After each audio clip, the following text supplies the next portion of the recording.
About some of the more intense hacks that you maybe participated in. Tell me about Operation Tunisia. Operation Tunisia was cool. It started off as an anonymous operation. Obviously, the people of Tunisia were like doing their thing. They were out in the streets protesting, and they were doing awesome. But the government started doing some weird things with the internet and communications. They started intercepting communications by redirecting traffic. For example, if you were inside Tunisia and tried to access Yahoo or Facebook and try to access it via HTTPS, what their like low-level routing would do is forward you either to one of their phishing servers, basically, or a middleman server. Or finally, they'll just redirect you to yahoo.com, but without the HTTPS, stripping that encryption mechanism. What that did was it compromised, probably thousands to millions of Tunisians who were trying to access the internet and communicate online. And there were even stories or rumors. I mean, I don't know if it was confirmed, but there were Tunisians that were bloggers and all that getting raided randomly, like just randomly getting raided. And I would assume it's because of this. They were hijacking traffic, monitoring journalists and bloggers, and figuring out who's inciting riots or who's inciting the revolution. And you guys obviously didn't like that? Well, Anonymous itself didn't like that, but we had like a subgroup called Internet Feds, right? That was like a little group before LulzSec. And it was much broader. It was like 30 people in there, a lot of random people that shouldn't even be in there in the first place.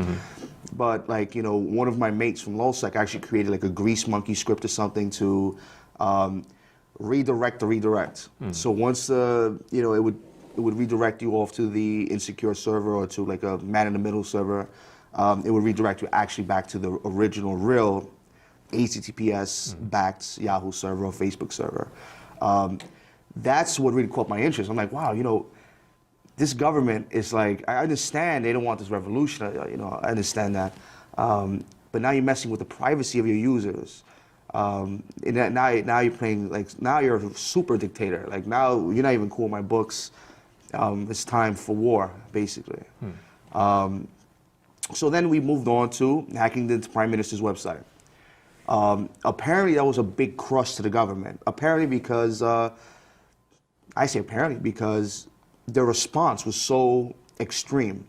As soon as we defaced the Prime Minister's website with a message like, this is anonymous, we are Legion, we don't forget, we don't forgive, expect us,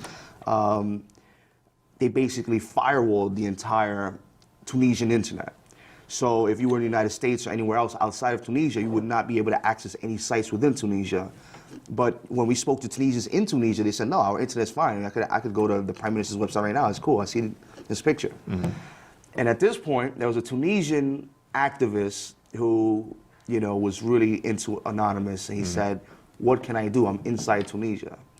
So we had the bright idea of, well, what would happen if, and this goes back to that first point I made earlier, how do you bypass a firewall? Well, you make it call you. So we had this guy connect through like a team viewer, a remote desktop. We connected to his machine. From his machine, we rehacked the Prime Minister's website because the original vulnerability was still open.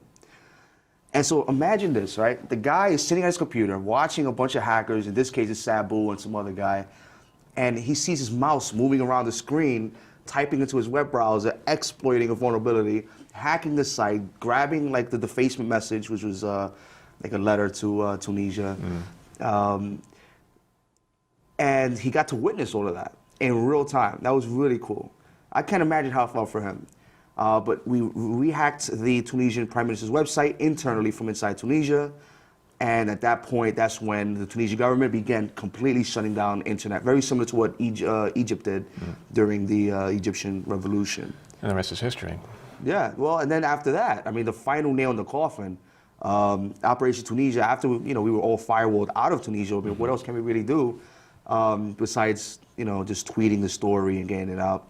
So everybody's doing that. They're doing their whole publicity thing and pushing the issue. So I'm over here like, okay, well, I'm a security researcher. I've audited machines and networks for many years. My time with Anonymous is not conclusive to my skills. Like I've been doing this for a mass amount of time. So one thing I did was I did a network-wide security audit of Tunisia's infrastructure. And what I realized, what I found was that Tunisia's entire government communications, their entire network for emails through Blackberries, the cell phone companies that we're using, the embassy internet systems, they all relied on 2 DNS servers for the entire infrastructure of the Tunisian government.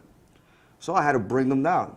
And by bringing those 2 Tunisian DNS servers down, hitting it with like 50 gigabits per second or something, I literally like destroyed the entire infrastructure, giving the Tunisians an opportunity to probably do more. Because at that point, the government had no way of communicating with each other unless they had, analog phone systems, which I'm pretty sure they did. But it really caused them a lot of problems, I'm sure.